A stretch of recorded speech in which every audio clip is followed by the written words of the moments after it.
I'm John Manzella, and this is the Manzella Report. When I crossed through Checkpoint Charlie from West Berlin to East Berlin back in March 1990, I departed a beautiful, economically flourishing metropolitan city and entered a failed one. I was excited to witness the dismantling of the Berlin Wall, but shocked by the stark contrast in living conditions between West and East Germany. Today, a similar story plays out along the U.S.-Mexican border. If you cross from Nogales, Arizona into Nogales, Mexico, you'll find two cities sharing the same geography, but separated simply by a fence. However, they are worlds apart in terms of quality of life. And much more dramatic is the Korean Peninsula, where North and South Korea share historical heritage, but couldn't be more different. South Korea boasts a vibrant, innovative economy, while North Korea struggles to feed its people. Since first traveling through Europe before entering college, to recent visits in Latin America and Asia, I've been fascinated by why nations with similar geography and shared borders often deliver dramatically different standards of living for their citizens. I've found one factor that matters the most, and this is the strength of a nation's institutions. Very simply, institutions are a complex web of formal and informal rules governing how societies function. They shape economic outcomes and are fundamental to any country's level of economic prosperity. America has extremely strong institutions that are the envy of the world and the building blocks responsible for generating such great American wealth. They include the rule of law, property rights that protect investments, an independent judiciary that ensures legal protections, a free press, and a government with effective checks and balances. Robust American institutions support an environment of political and economic freedom that has created stable and efficient markets.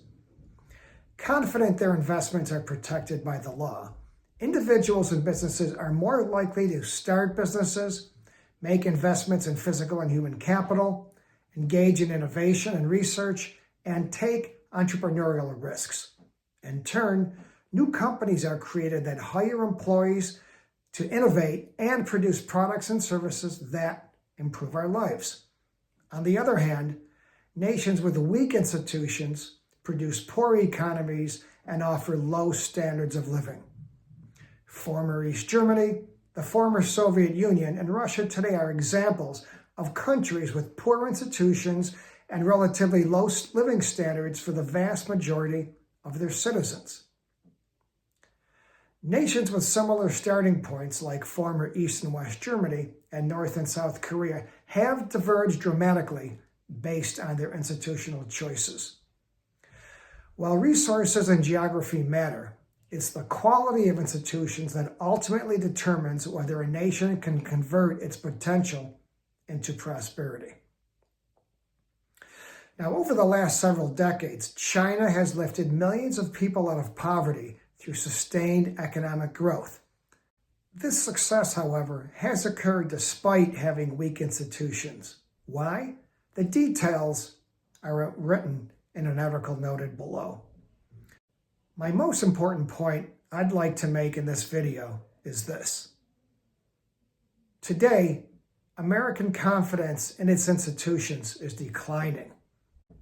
And although Americans have been mistrustful of the federal government for some time, trust in several historically respected institutions has taken a hit in recent years.